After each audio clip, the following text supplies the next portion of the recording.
now. Hi, everyone. This is Jamie Goldstein with the Mercury Retrograde Alchemy Summit, and I am so delighted to have Mar Guerrero here for embracing new ways of communicating with Thoth. So I'm going to just give you a little information about Mar so you can get to know her. Mar has been teaching languages for more than 20 years. The transition to move to the language of the stars was a natural process of diving into the symbols to talk to us from nature, the nature of the land and the cosmos.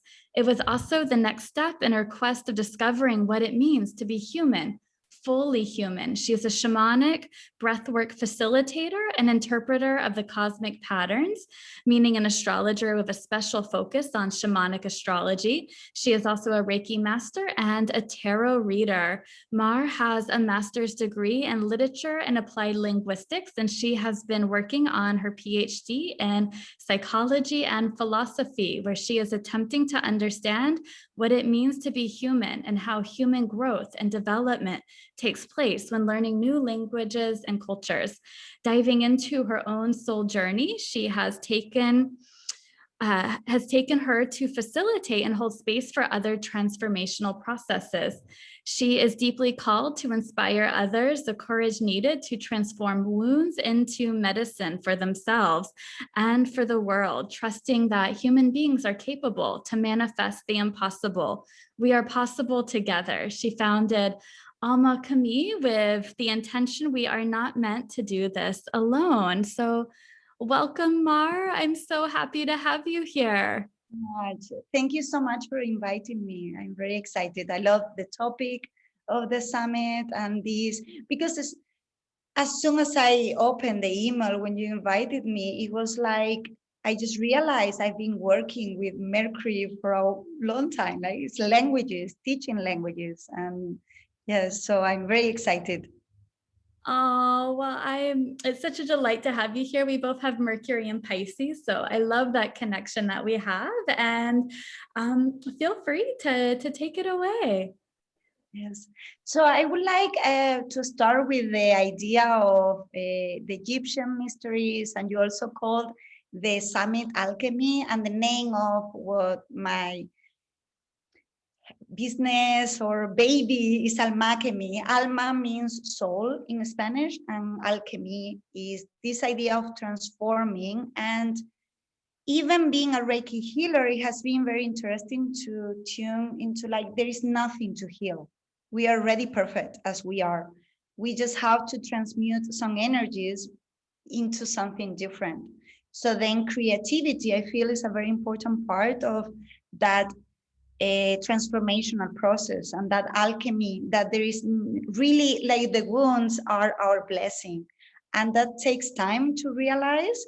And I think we are realizing over and over. Is not something that you just, because we keep changing, we keep transforming, and that is a very important core of the work that I want to bring to the world.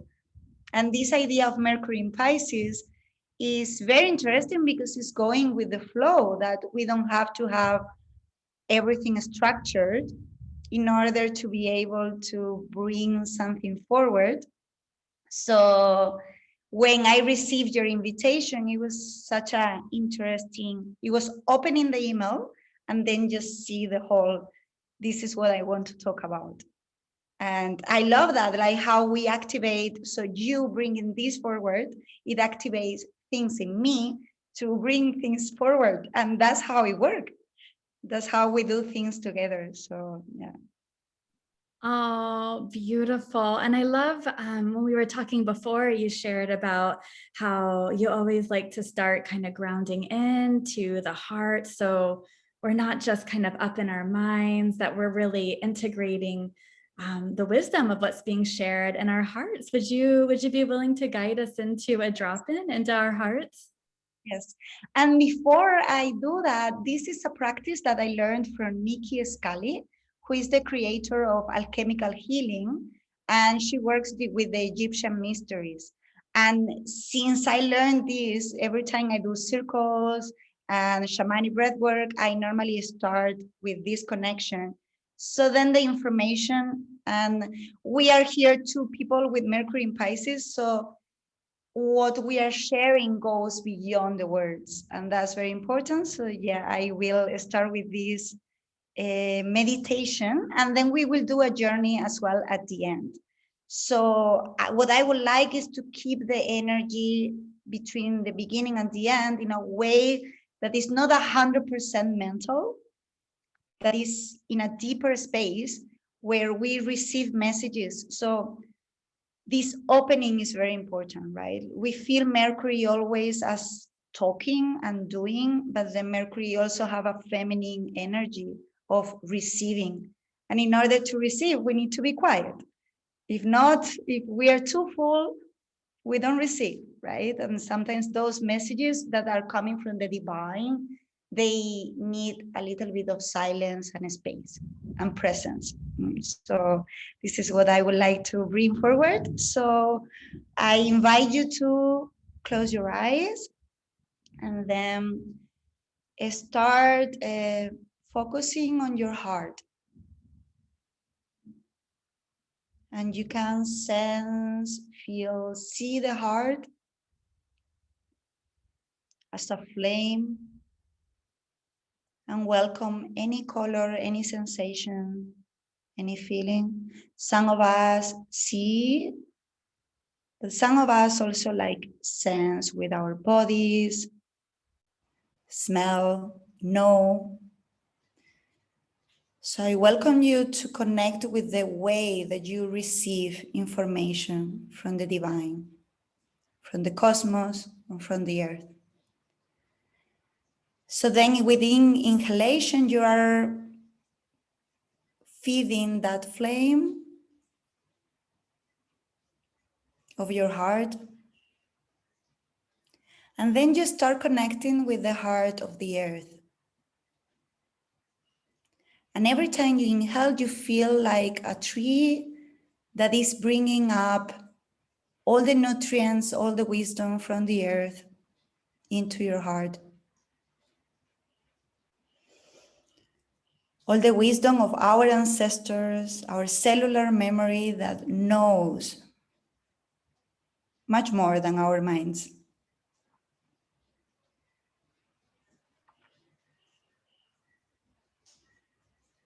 And then when that inhalation comes natural, we start connecting with the heart of the cosmos. And we bring down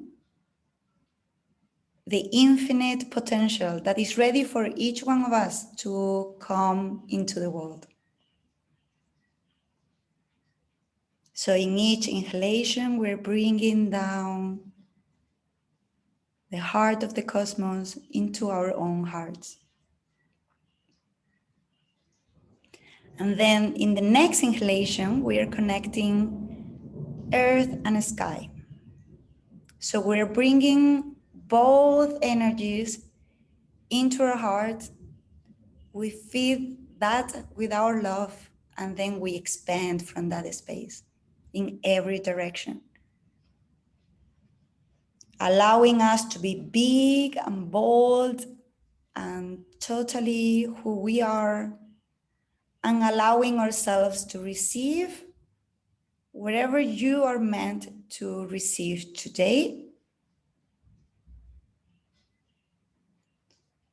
and us to communicate wherever we are meant to say today.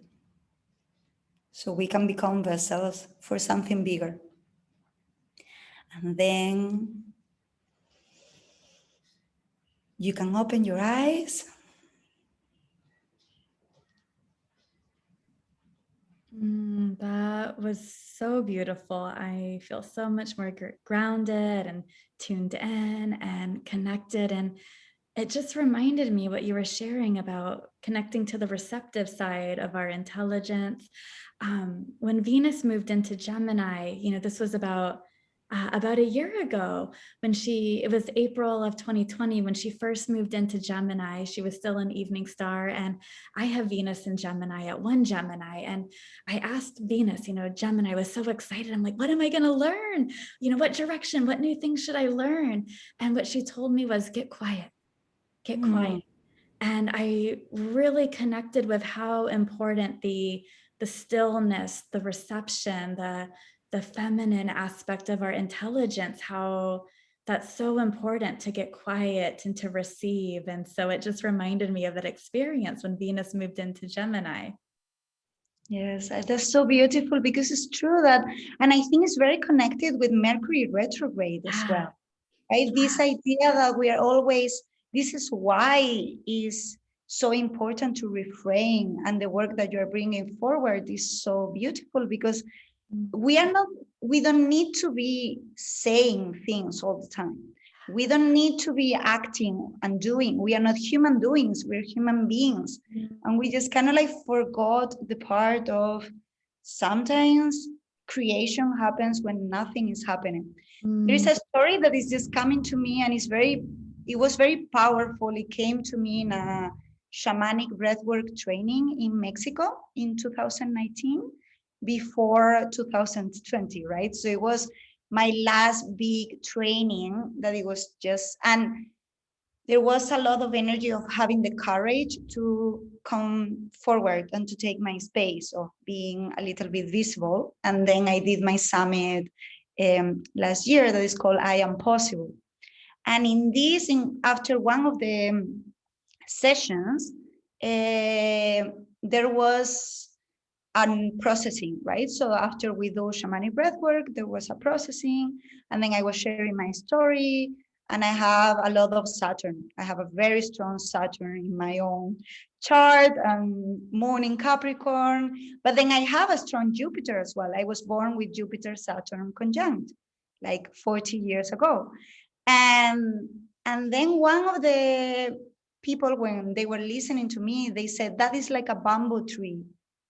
So the bamboo trees, you plant the seeds, and I'm sure many people have heard this, but there is such a beautiful energy for what we are living in 2020, moving towards 2021, all these frustrations that we have, that when you plant a bamboo tree, you are nurturing the earth and the process for 5 years before the bamboo tree is born. So it seems nothing is happening, and it's very frustrating. And then suddenly, when the bamboo tree kind of like says, now is the time, it grows like so many meters in very quick time. And this is a little bit of the process of taking the space for nurturing projects before we bring them to the world. And that is very much also like Mercury retrograde. There is no need to always bring things forward. Sometimes the gestation period is very important. And our weaving, like we need to learn this piece, and we need to learn this piece, and we need to learn that piece. And then we bring it all together, we alchemize inside.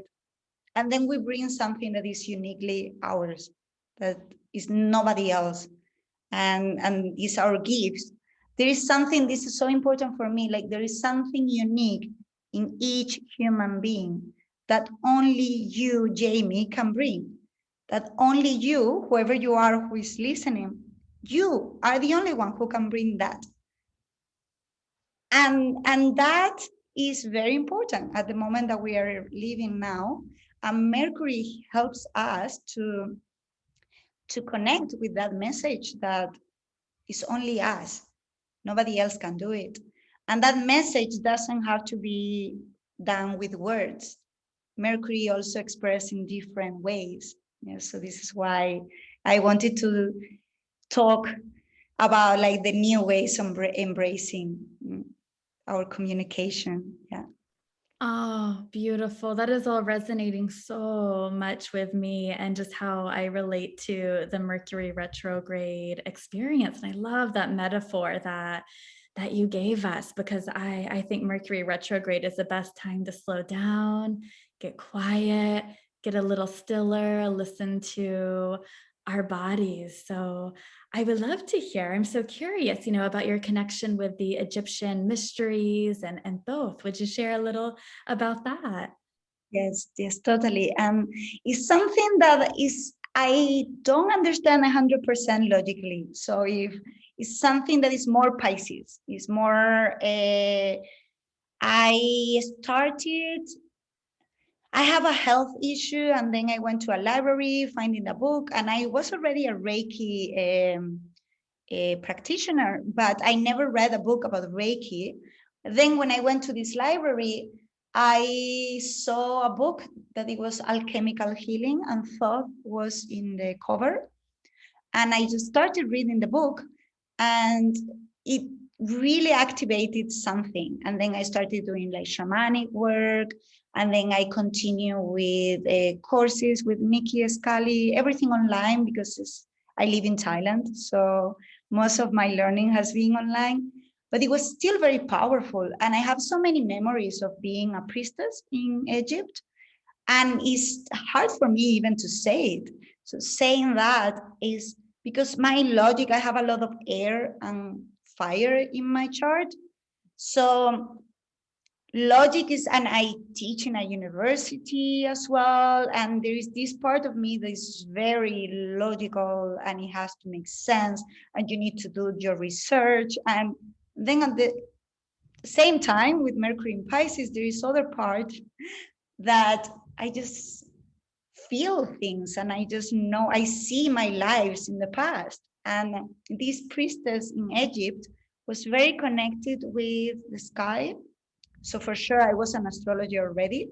So astrology always feels that is remembering, is not learning something. And when sometimes I learn from astrologers who have been doing something for 40 years, and I'm like, yes, no, yes, for me. And it doesn't mean that it's not right. It's just, it's not for me. So Thoth is a very interesting, because like the oldest version of Mercury, the Greek. And I think in this process, like when we study in Spain, at least, and I'm sure in the States it's the same. I was teaching in the States, and it's kind of like we start Western civilization in Greece. Like nothing happened before Greece. And there was a lot before Greece. Like we have Sumeria, we have Egypt, we have, so if you go, and all the druids, all the shamanic wisdom that it was in Europe. And so why do we start only in the part that it start like the taking away a lot of power from the feminine? Because the feminine in Greece was a lot only about beauty. So being beautiful is the only thing that the feminine can be, right? And then the gods were after them when they were beautiful. There's some that is more like being smart or wisdom, wife, but there are many roles of the feminine that were like just not there. So I think Thoth in that sense, in this case, is more masculine, but I don't know why it's coming to me always very with a priestess as well. So it's these two sides. And Thoth, it was a moon god, so it has also the intuition. It's not only logic and the Akashic records, a cosmic vision.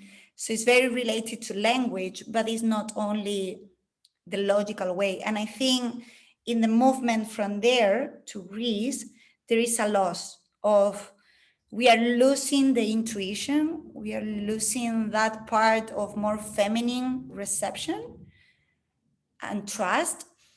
And then as well, language is not only logical, and language is not only words. We communicate in different ways, not only with logical, linear language. Yeah. Oh my gosh, I so relate to everything you're saying. And astrology for me was such a past life remembering when I had my first astrology reading years ago. And then I started looking at charts, and all of a sudden it was this remembering, oh, I've been an astrologer and past lives as well. And I loved what you shared about Mercury and intelligence really being this weaving, the duality of both, the feminine and the masculine. And I really do sense that this air elemental year for Mercury. You know, the last 2 years, and all of Mercury's retrogrades were in water signs, which is the feminine, the intuition. And now Mercury's moving into, all the retrogrades are going to be air signs this year, which is, the mind and the intellect. But I think because Venus started her cycle and her 19-month cycle in Gemini last year, so there's this like marriage of Venus and Mercury in some sense, because Venus is her entire 19-month cycle, which we're in now. Evening star at the time of the summit is airing, is she's just new as an evening star. I feel like that there is this, let's bring the intuition, let's honor the right brain, the feminine back in with intelligence, because very much, from a kind of world, at least Western world, the masculine has been more honored and intelligence. It's the logical, the analytical, and it's like, wait, but the feminine is, there's equal, the intuition, the feminine, the right brain, the listening, the perceiving energy. And I think there's something that this Mercury, particularly Mercury retrograde in Gemini, because Venus is so involved with it, that like it's the I think of the retrogrades as, it's the change in perspective. So let's reintegrate the feminine, the intuition, the knowing back into, this inner knowing, the heart wisdom, the body wisdom back into intelligence. And so I was just, oh my gosh, my heart was singing and saying yes to everything you were sharing, which I would love to hear your perspective on, embracing these new ways of communication and how it relates to the elements. Yes, I love to do that. And the same is like, I think it's so, we have this connection that, and I also saw you like in another summit, and I was thinking, oh, in my next summit, I need to invite her. Because the problem sometimes with astrology is that at the moment, I think it's changing, and I see it in many astrologers, that I love the mind. I have a lot of air, and I love people who are like very Gemini, kind of like giving all the details of the information. I love it. I love learning, but there are other energies that they always feel a little bit missing, right? Like we can be here, and astrology can be very much just here. It has that possibility, right? That potential. And I feel like that, for instance, when you give a reading, I didn't go to an astrologer for doing a reading. I learned about my own chart while I was studying astrology. So it was a very slow process of integration. So it was about feeling, what does it feel like to have 3 planets in Aries? Okay, and this one and that one, and then listening to different people, as you said, right? So then it's my own chart. Nobody told me what it's be me. Then I went to astrologers afterwards when I already spoke the language. So it was a very interesting process. And this is why, like, I think sometimes with the different elements, Mercury is seeing like, okay, seeing dignities, and then in this element is better than in that element. But why is better is just different, right? So how we create a society where people who have Mercury in earth signs can communicate with their hands, with their body. They don't express with words that much, right? So if you have Mercury in Taurus, you need to create beautiful things, and you need to, and that's your way of expressing love. If you have it in Virgo, then it's more analytical, right? And then if you have it in Capricorn, it's also like this ability to create the structures for the wisdom of the future. But there is a practical part of that Mercury. And then Mercury in air is the ones that we are saying, oh, this is a good placement, right? You have Mercury in Gemini, great placement. But Mercury in Gemini maybe can be very dispersed. So I started my journey with astrology, with shamanic astrology mystery school, where every planet have 12 mystery schools, and they are all equally valid. So having Mercury in Pisces as us is not less good than having Mercury in Gemini. It just has a different role that is not accepted in society. So that is how what we need to do is to bring more the elements that are not accepted, right? So in air, as I said, like Libra, very much the diplomat, talking to the other, Aquarius, like the big vision and genius. So these three is like, okay, that's good. You have Gemini or Libra, but then you go into earth and water and it gets more complicated. And why? Because it's the feminine. So why the feminine is less, there is this judgment of, oh, Mercury in Pisces, Mercury in Scorpio. But it's just a different way of expressing, different way of perceiving. It's not only, so you perceive the world in a different manner. And astrology has been done for men, by men, to men for many, many years. Now is when women astrologers are coming forward, and that's a very important part. So my idea of embracing new ways of communication is that there is not better or worse. So I don't follow dignities that much, because for me it's easier. Of course it's easier, it's more accepted, but that doesn't mean it's better. Sometimes easier is just nothing, is flat. When you have a lot of challenge in your chart, then is when you need to do the work. It's like you're forced to do the work, and if you do it, then you are kind of like a master of that. And that is what is very important for me in this. And of course, it's like the same, it's not judgment. If for someone it works to work with dignities, is perfect. But for me, having a few placements that are supposed to be bad and seeing them as a blessing is, I don't really want to see that my placement, like Venus in Aries, Venus is not happy in Aries.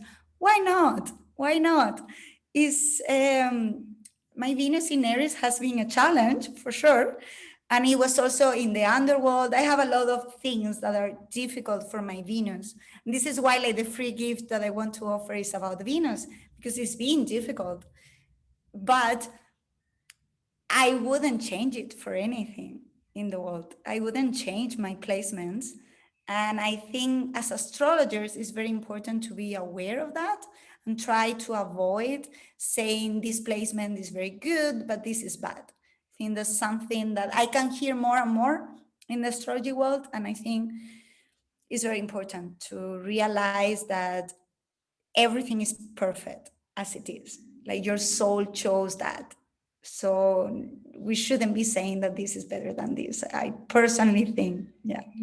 I love that. And that was so refreshing when I first came across the shamanic astrology mystery school, and the idea of, no placement is good or bad. It just is. They're all a mystery. And what is the invitation of the mystery? What's the initiation of the mystery? And I just love to think about it that way, because I have, and for anyone who's newer to astrology, who might be tuning in from a traditional astrology perspective, there's something called essential dignity. So every planet has a sign that it has rulership. So Mercury rules Gemini and Virgo. And then there's also signs where certain planets are considered in detriment or fall, where it's kind of considered like a bad placement. Now, I don't subscribe to that at all. But so for example, Pisces, where Mara and I have Mercury, because Mercury rules Virgo, the opposite sign is Pisces. So it's kind of considered like,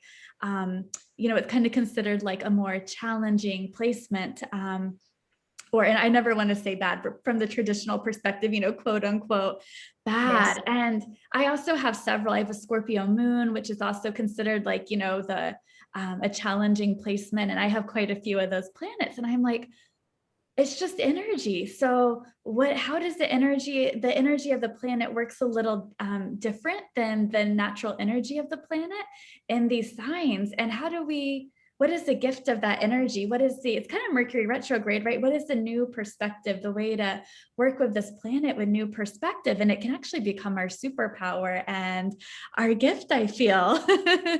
Totally. I love that. I was thinking, I wish she said about the superpower because I totally see it.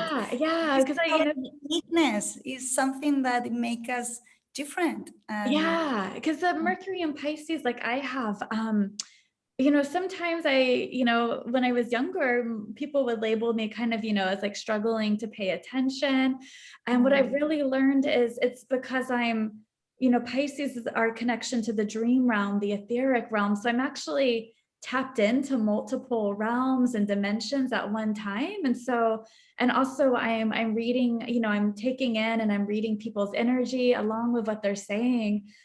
So much of what I'm perceiving is nonverbal, but it's also very much energy. I'm an energy reader, and so much of the time I have a sense of like what I'm wanting to say, but it's not really verbal, linear words. It's a feeling, and it's like I have an inner knowing, but sometimes having the words come out in a linear verbal way is a little bit more of a challenge. So it's something to become more conscious of.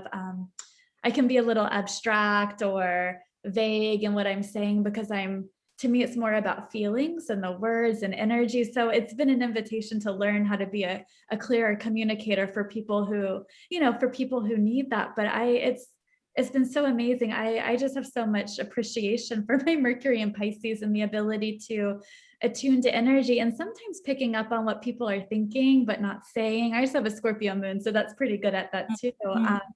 And I would love to hear, how, why is it essential for astrologers to understand their Mercury placement when, reading charts for others? yes, because it's exactly what you were saying, right? Like when I read a chart, and I have learned like different astrology frameworks, and I know shamanic astrology for me is like my core, but I cannot just stay in one, right? And then when I'm doing a chart, for me, it's exactly what you were saying. I'm reading the chart, I'm reading the person. Then there's some magical moment that the chart stops talking.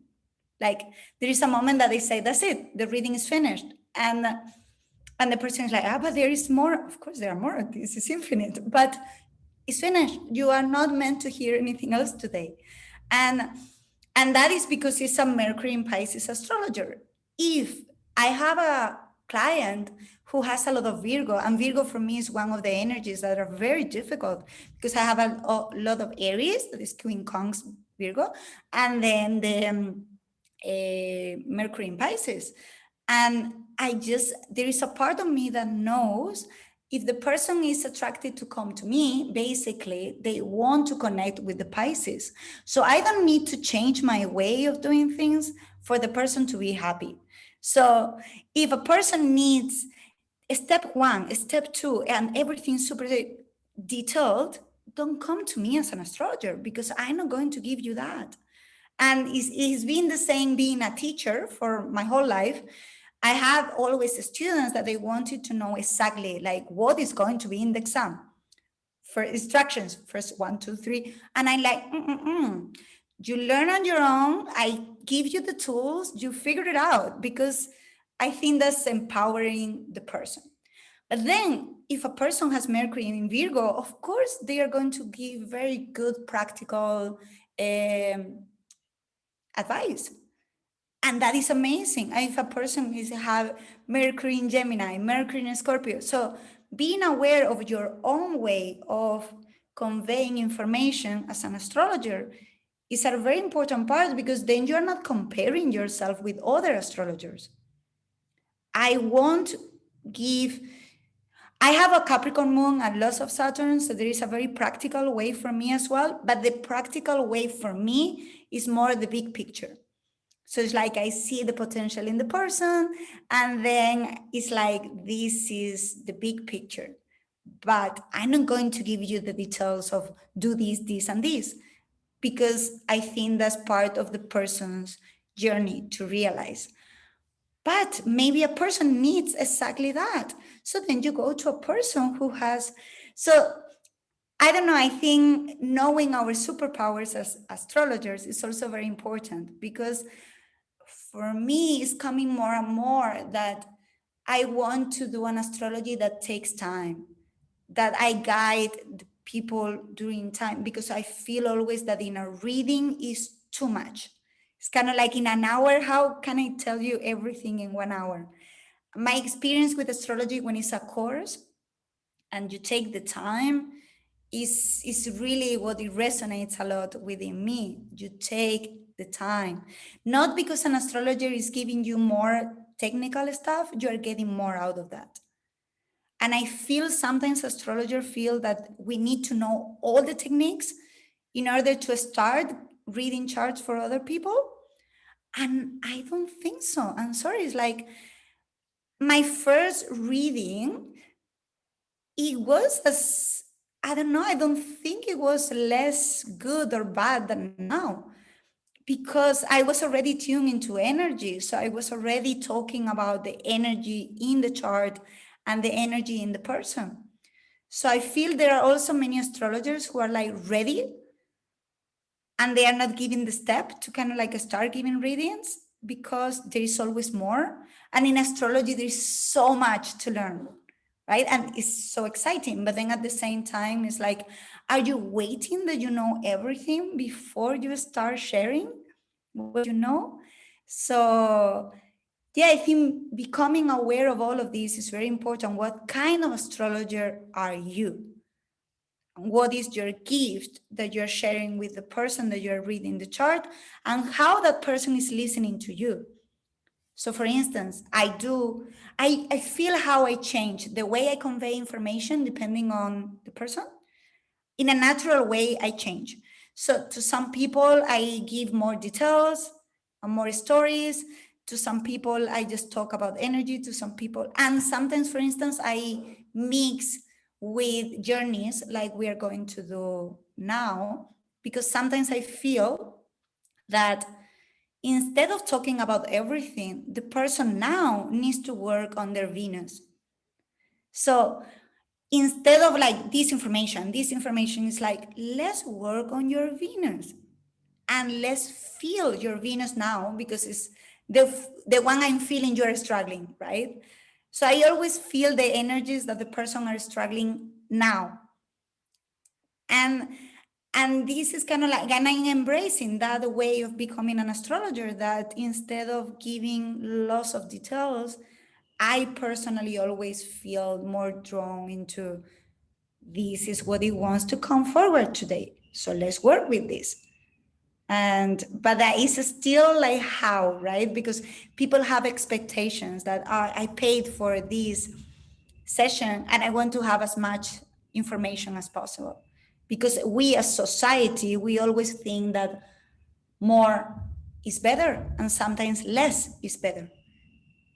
Oh, So I so agree with you on that.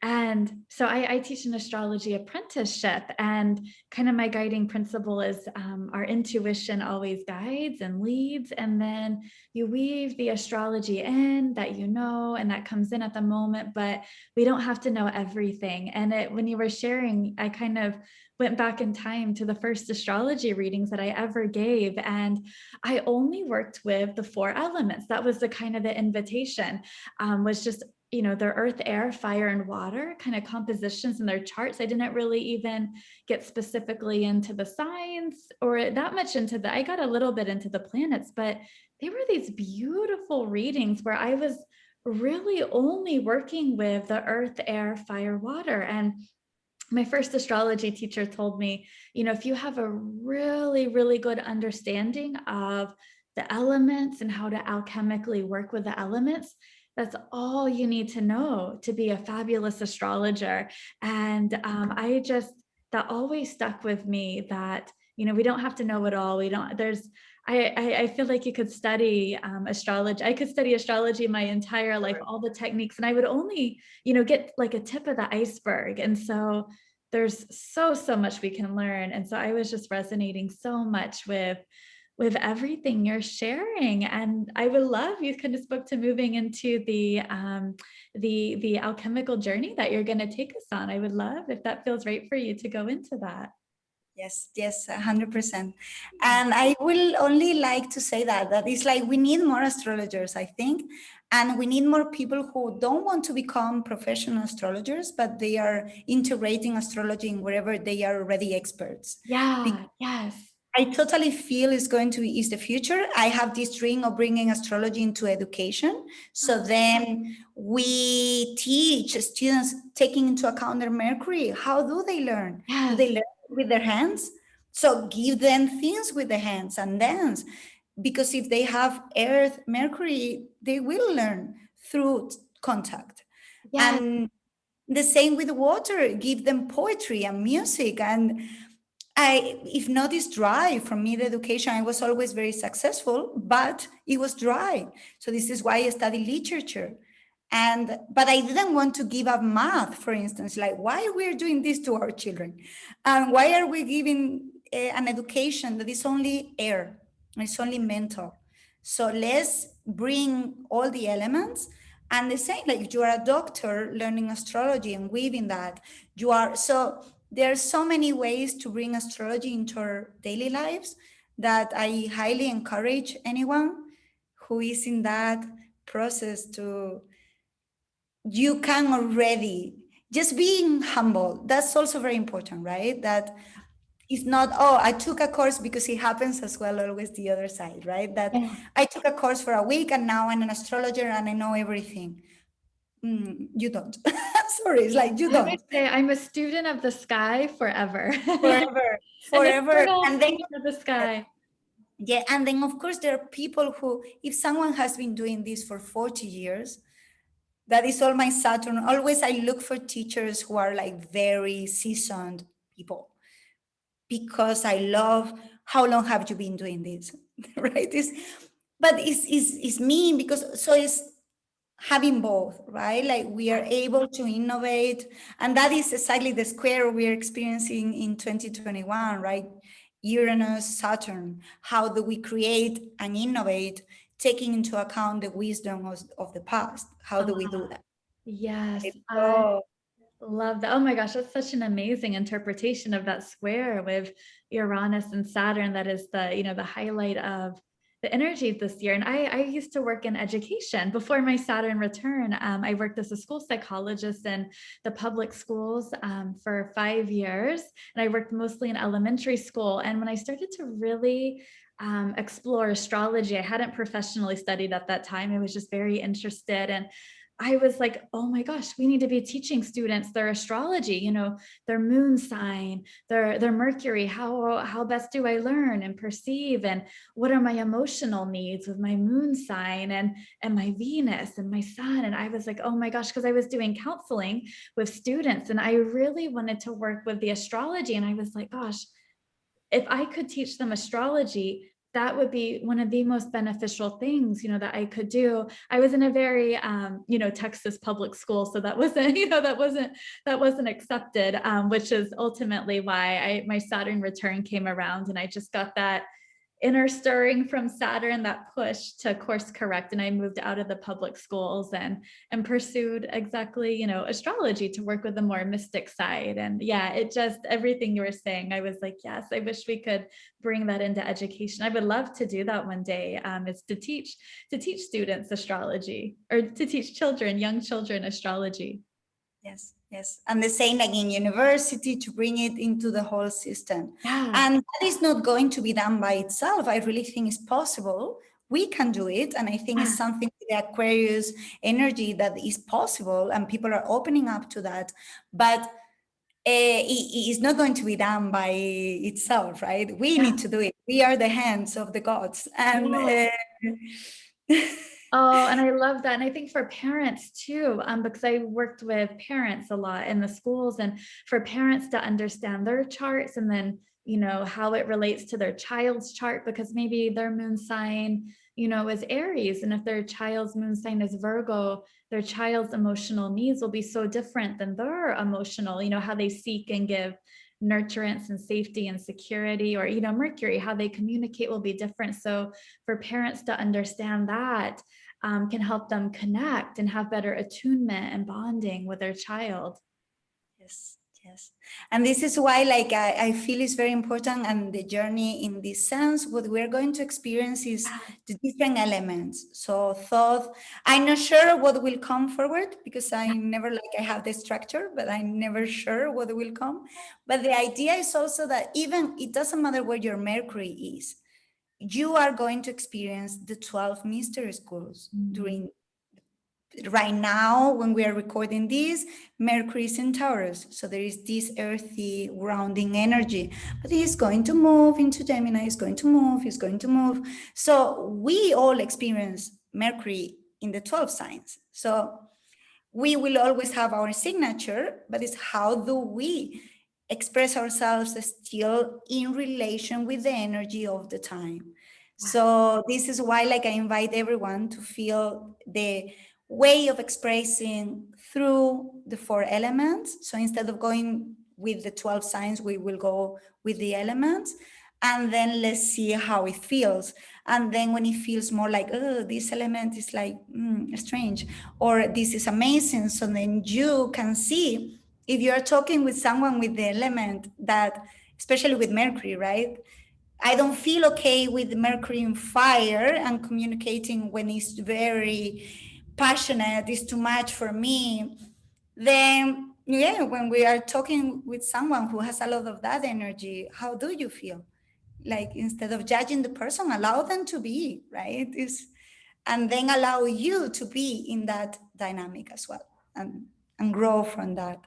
So that's my invitation, because we are always relating to Mercury in the 12 signs, in the times, because Mercury moves, and in our relationships with other people as well. So, yeah. Well, I love that. And now, like you said, right now when we're recording, Mercury's in Taurus, and then when everyone's watching this, Mercury will be in Gemini. And because Mercury's going retrograde, Mercury is a quicksilver, so the winged messenger god, and moves so quick. But we'll get a little extended stay with Mercury in Gemini, and because it's Mercury's air elemental year, he'll spend more time in air element signs than any other sign this year. So we really get an invitation to really explore the air element with Mercury this year, which I think is so interesting how it kind of changes from year to year. We just moved out of the water, Mercury retrogrades, and now into the air. Yes. Yeah, so I would love, I'm so excited to experience the journey from you. Let's see what it comes. I never know. So I will invite everyone to go back to your heart. So we are going to start with the same process, faster this time, because we have been already within this container of alchemy. So we start inhaling and connecting with our heart flame. And then we start connecting with the heart of the earth, bringing up all the wisdom of the earth.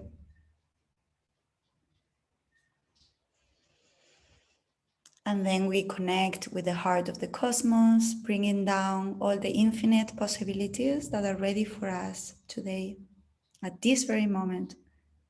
So we are very present to receive.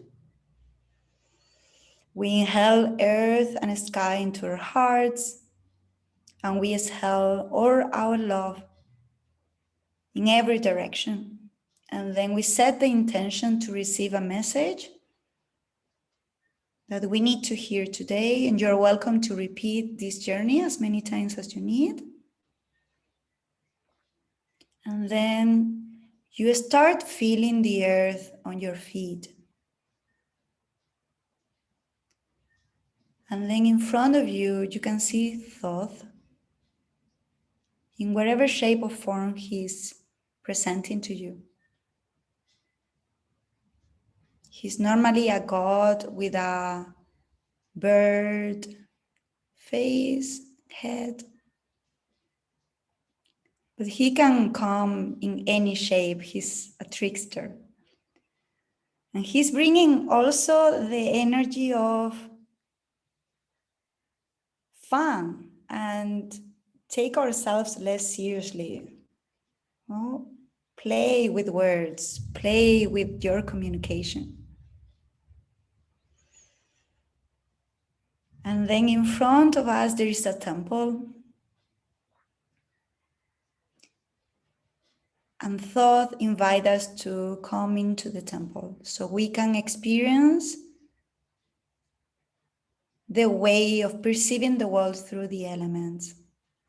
So here you have a choice. If you don't feel ready to come into the temple, that's okay. But then if you do,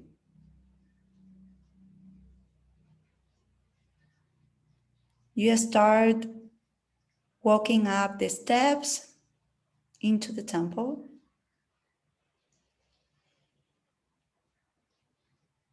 And then you enter.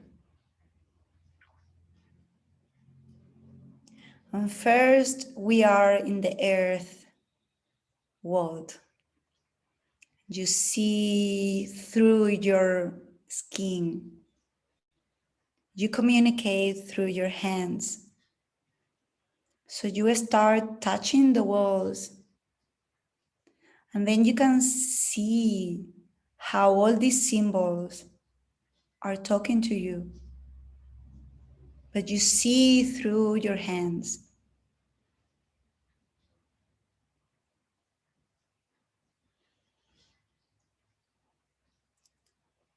This is the world of sensation. So you are taking in all this way of communicating through your body.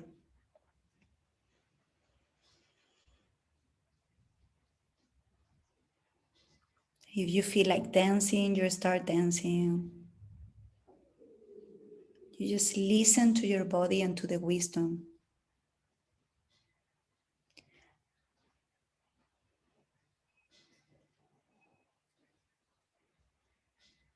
And then if you feel like creating something with your hands,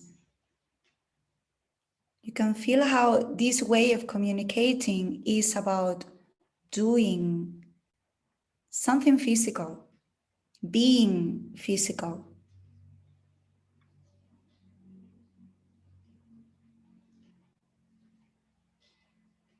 So allow yourself to create something with your hands.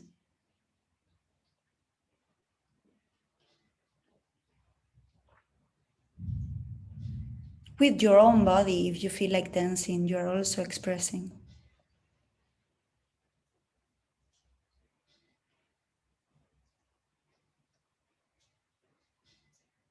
And then you start moving into the next level. Now we're going to dive deep into water.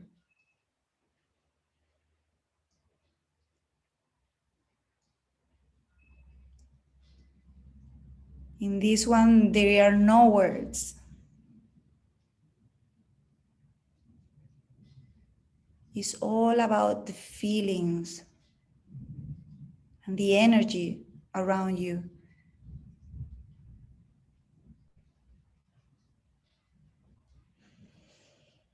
So I invite you also to connect with music.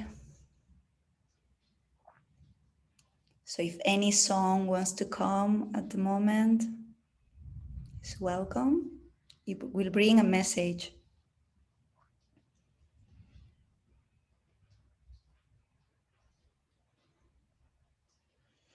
And in water, you allow yourself to receive, to be a vessel for what it needs to be felt. And you know that you communicate through feelings.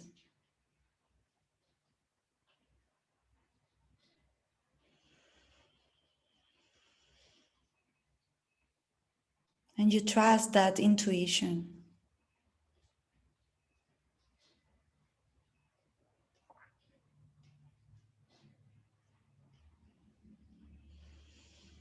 And then you see yourself creating something with those feelings. You can create a song.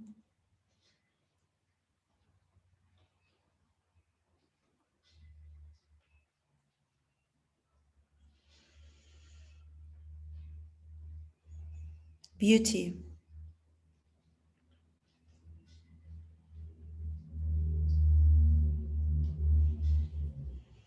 from this dissolving, because water has this quality of also being just dissolved into the depth.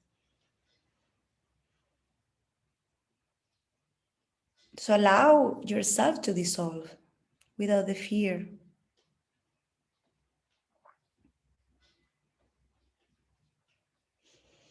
Because you know you're going to move again. And now we're moving into fire. And in fire, you see the change within you. You just know things now. You don't know how you know them, but you know. There is this passion, this willing to act. And you feel how the energy is a lot faster now.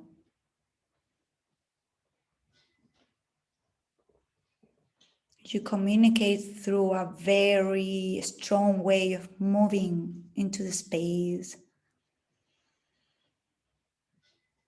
Your guts communicate with you. You know things within you.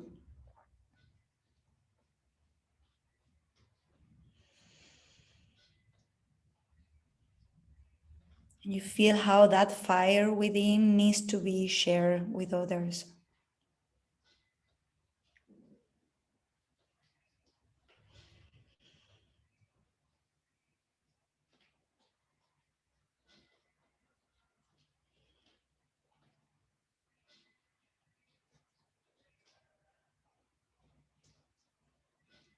And you allow yourself to be quick, passionate, shine. Natural truth that goes also beyond words. Now we're moving to air. This change feels more natural because fire and air get along very well. So now with all the wisdom that we gather through earth, water, and fire, now we are able to put words into it.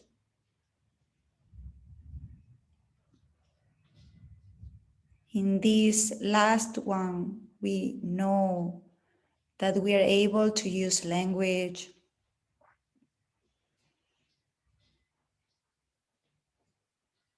to see the higher picture.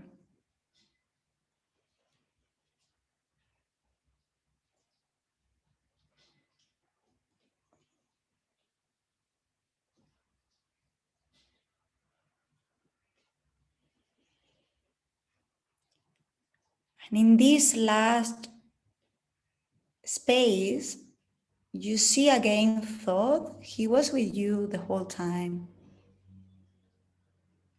And on the other side, there is a priestess. So you have the masculine and the feminine together. They are very connected and they are giving you a gift.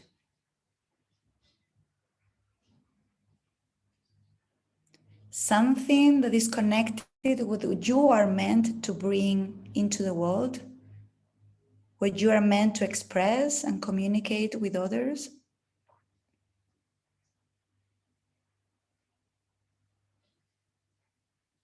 And you allow that gift to be received in any way that feels comfortable for you. So you can see the gift, you can feel the gift, you can just know what it is. Or you can hear a message. Just allow.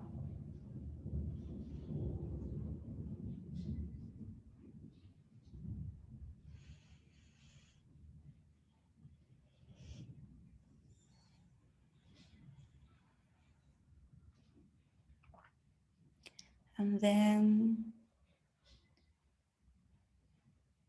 you know that you can come back to this temple at any time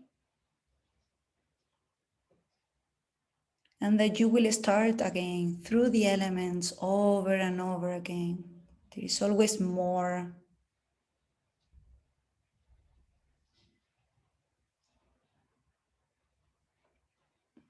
So you say thank you to Thoth for this, to the priestess, to yourself. Then you go back to feel the earth under your feet. And then whenever you feel ready, you can open your eyes.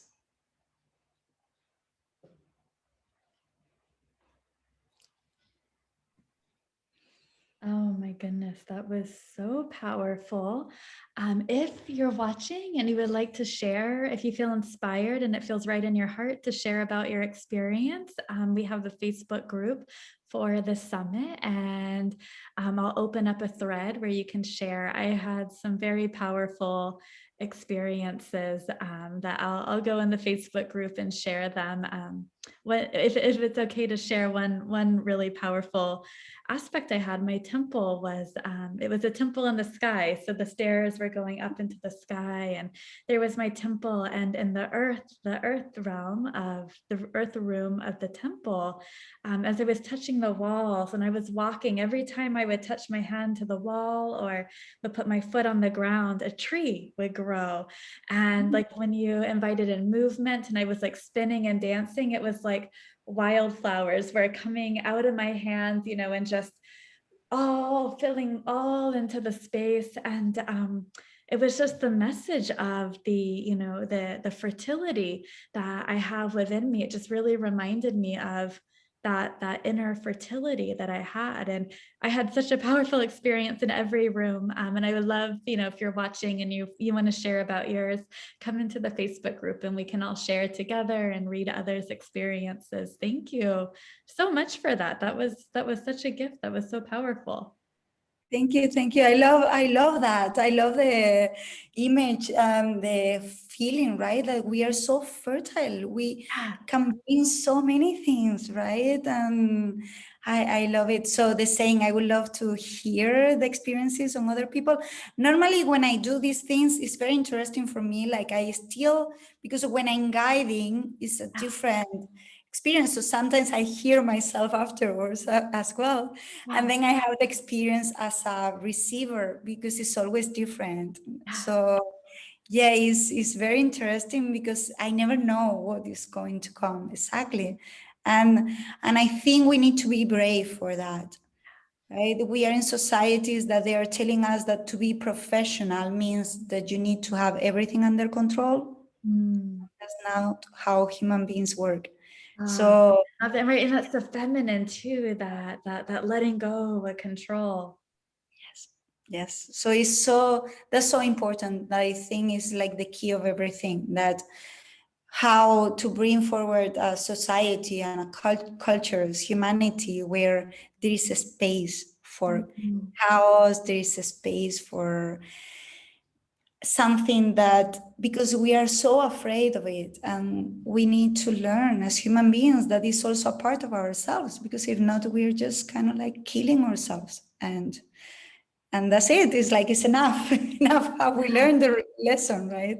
So oh, that was so beautiful. That was such a gift. Thank you.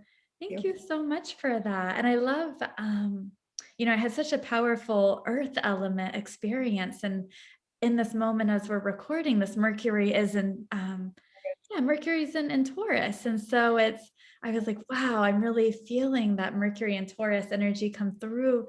Mercury will be in Gemini as this is, going out. So it'll be interesting. I'll go through this again. And I'm so curious to feel my experience when Mercury's in Gemini. And just for anyone who's newer to maybe astrology or mythology, can you share a little bit about the connection of Thoth with Mercury? yes, it's like the oldest version of it. And most of the Greek mythology is based in a way because many of the Greeks were going to Egypt all the time, and then there is always like myth are alive, and they evolve through times. And so then we thought it was like an older version of Mercury in a way.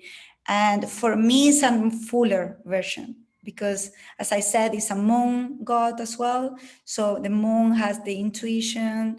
So Thoth embraces both. And I personally feel, and this is my own perspective, that I'm very much connected with Egyptian mythology more than Greek. I love every mythology, but in Greek, I can see a lot of these like raping the feminine, and it's literally like most of the gods are raping the goddesses and nymphs and all of these. So the myth reflects the reality of what is going on, and I feel something that is coming forward as well is that we create our own myth. So we can take from the past, but we need writers to create stories with new myth because it's evolving. So Thoth for me is kind of like this remembering of the past, and then this also remembering that we can move forward in different ways. And the connection with Mercury, I don't know, I have this feeling that I know there is a judgment in it. Like I feel always in Greek, there was a loss. And in Egypt already, you can also see it within like the older version of Egypt and the newer. There was already that feminine exploitation. And so it's like, how do we recover a more feminine way of doing things as well, both in balance? This is why like Beautiful. this will come as well. Yeah. Oh, I love that, and I totally agree with you with what you were sharing about the Greek mythology. Very much speaks to this patriarchal kind of this dishonoring or the oppression of the feminine, and we see that through the Greek mythology. And I love sharing about creating our own creating our own myth as we're bringing back the balance and the inner union and the marriage of the feminine and the masculine. And as we're closing, what practical guidance, what tips do you have for navigating Mercury retrograde? Yeah, I think it's what we were sharing at the beginning, Yeah. that allowing and reflection and more step back.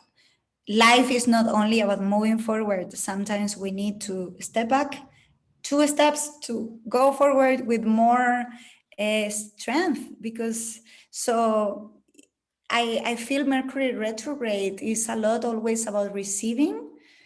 But then sometimes when we are called to bring forward something during Mercury retrograde, this is something that I haven't made peace with it. I'm not sure. Because sometimes you can receive an intuition to bring forward a project, to launch a project during Mercury retrograde.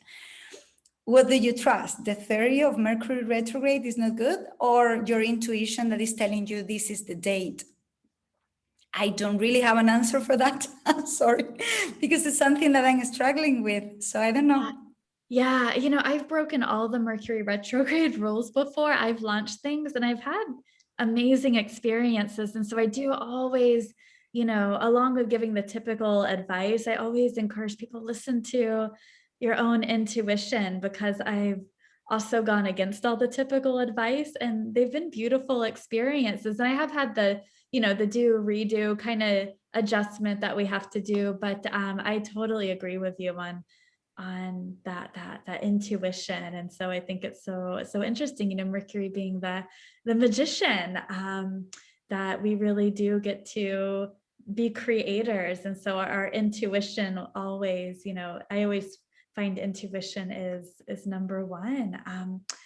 I would love, if you have anything else you'd like to share, including, any work or any of your offerings, any of your services that you offer. I have links, where you're tuning into this video. I have all your website and social media links, Mar, that those that are watching can connect with you and find you. And if there's anything you want to share about your free offering, feel free to do so.